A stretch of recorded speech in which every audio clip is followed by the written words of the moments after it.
Episode 3 धनुष का बोझ। पार्थ के लिए एक साधारण कॉलेज छात्र और गुप्त सुपर हीरो का जीवन संभालना अब और भी मुश्किल होता जा रहा था। हर दिन नई चुनौतियां लेकर आता, पढ़ाई, दोस्ती और एक रक्षक के रूप में उसकी नई भूमिका के बीच संतुलन बनाना। लेकिन हर लड़ाई गांडीव के साथ नहीं लड़ी जा सकती थी। कुछ लड़ाइयां उससे कहीं अधिक व्यक्तिगत थीं। शाम का समय था। पार्थ अपने कमरे में बैठा फोन पर खबरें देख रहा था। हर जगह एनर्जी आर्चर की चर्चा हो रही थी, वही रहस्यमय योद्धा जिसने कॉलेज फेस्ट में लोगों को बचाया था। हालांकि इस गुमनामी ने उसे सुरक्षित रखा था, लेकिन यह उसे अकेलेपन का एहसास भी करा रही थी।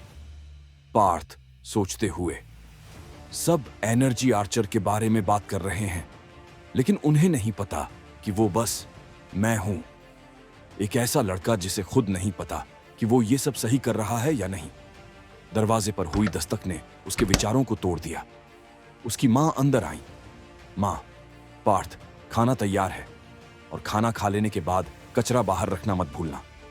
पार्थ ने बिना सोचे सिर हिला दिया, लेकिन मां जाने से पहले रुकी।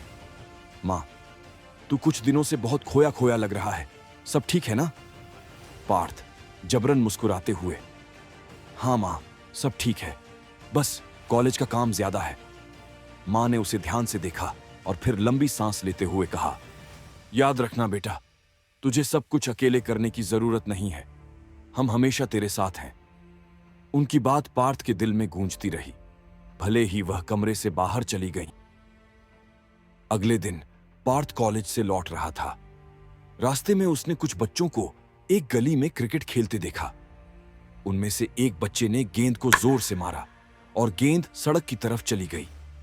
एक छोटा लड़का गेंद के पीछे भागा, बिना ये देखे कि एक तेज रफ्तार ट्रक उसकी ओर आ रहा था। समय जैसे रुक गया। पार्थ ने तुरंत गांडीव को बुलाया और एक ऊर्जा तीर छोड़ा। तीर लड़के के पैरों के पास जमीन पर लगा और एक हल्की सी रोशनी ने उसे ट्रक की चपेट में आने से बचा लिया। ट्रक रुक गया और लड़के के दोस्त दौड़कर उसके पास पहुंचे। सबने राहत की सांस ली। पार्थ ने चुपचाप गांडीव छुपाया और वहां से चल पड़ा। पार्थ सोचते हुए, मैंने उसे बचा लिया, लेकिन अगर मैं समय पर नहीं पहुंचता तो, अगर अगली बार मैं असफल हो गया तो। उस रात पार्थ खुद को उसी प्राचीन मंदिर में पाया जहां उसने पहली बार अर्जुन की आत्मा से मुलाकात की थी। मंदिर शांत था और उसकी पुरानी दीवारें चांदनी में हल्की चमक रही थीं। पार्थ घबरा के आवाज लगाते हुए, अर्जुन, मुझे जवाब चाहिए। आपने मुझे क्यों चुना?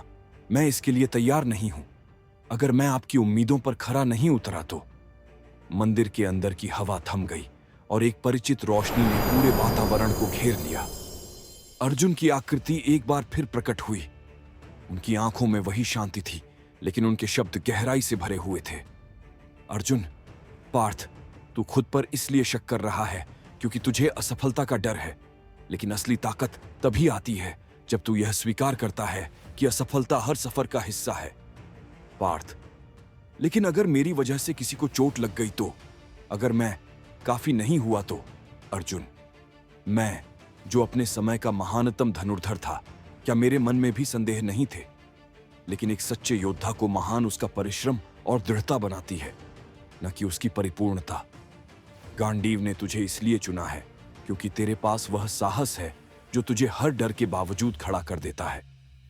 अर्जुन ने पार्थ के पास आकर उसके कंधे पर अपना चमकता हुआ हाथ रखा। अर्जुन, याद रख, धनुष का अस्तित्व तब तक अर्थहीन है जब तक धनुर्धर में विश्वास न हो। खुद पर विश्वास कर पार्थ, और धनुष पर भरोसा रख, साथ में तुम हर बाधा को पार कर सकते हो। अर्जुन की आकृति धीरे धीरे गायब हो गई, लेकिन इस बार पार्थ अकेला महसूस नहीं कर रहा था। उसके अंदर एक नया आत्मविश्वास जाग उठा। अगली सुबह पार्थ ने अपनी रोजमर्रा की जिंदगी को एक नए संकल्प के साथ अपनाया। उसने क्लास अटेंड की, आरव के साथ हंसी मजाक किया और यहां तक कि लाइब्रेरी में देर तक बैठकर अपनी असाइनमेंट पूरी की। लेकिन जैसे ही रात हुई, वह फिर से अपने रक्षक की भूमिका में लौट आया। जैसे जैसे पार्थ ने अपनी दोहरी जिंदगी को अपनाया, उसे यह समझ में आने लगा कि हीरो होना असफलता से बचने के बारे में नहीं, है, बल्कि हर बार असफल होने के बाद फिर से खड़े होने के बारे में है। हर तीर के साथ, हर बचाई गई जान के साथ वह उस महाकाव्य का हिस्सा बन रहा था जो उसके भाग्य में लिखा था। अगले एपिसोड में देखिए, जब पार्थ का सामना एक ऐसे दुश्मन से होता है जो गांडीव और पार्थ के रहस्य के बारे में उससे कहीं ज्यादा जानता है।